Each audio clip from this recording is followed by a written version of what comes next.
Community Stride for WPS or West Philippine Sea 2024 is a youth-led initiative with the Youth for Peace Baguio chapter and the KK, that are Kabataan Kontra Droga and Terorismo, as its main core or main proponent, with the help of our LGUs, our uniformed personnel, our youth as well, and then the participants of overall sa mga citizens of Baguio City, in order for us to unite as one and to promote our fight for our stride and to show support sa ating mga coastal regions in their fights with the West Philippine Sea. The youth have seen this opportunity for us to have our voices and to stand up for what we think is right and just for us as Filipinos, not just as inhabitants of that area. Sa aking mga kapwa kabataan, I advocate that we support West Philippine Sea in our own little ways. So hindi porket mga bata tayo, wala tayong magagawa. We can do so much like this. We can partner with so many people. We can do so much things with just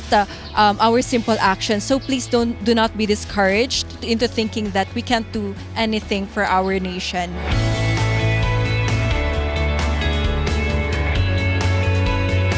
Ang importance ng collaboration ng Kabataan Kontra Droga at Terorismo dito is, yun nga, we advocate peace sa ating mga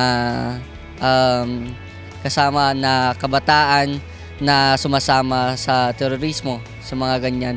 So we advocate peace na sana hindi na sila sumama doon. We advocate peace na sana hindi na tayo maglaban-laban. And this sa mga kabataan, hindi porket tayo ay kabataan lamang, pero marami tayong magagawa. Patunayan natin ang kasabihan ni Jose Rizal na ang kabataan ang pag-asa ng bayan, hindi sisira ng bayan.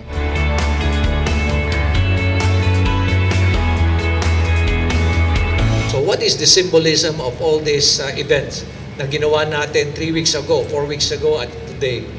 Ang symbolism nito is because it only shows our determination to fight for our right, to fight for our sovereignty and for our territorial integrity.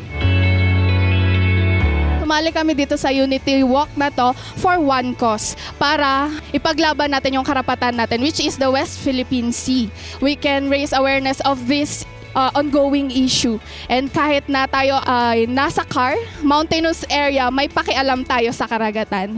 So yon ang message ko sa mga kabataan. We should be active in this kind of advocacies and support kung ano man yung mga ipinaglalaban ng government natin. Ang masasabi ko lang po sa mga kabataan tulad po namin ay ipaglaban po natin kung ano po yung talagang sa atin, kasi sabi nga po nila, ang boses nga po ng kabataan ay siyang pag-asa nga po ng bayan.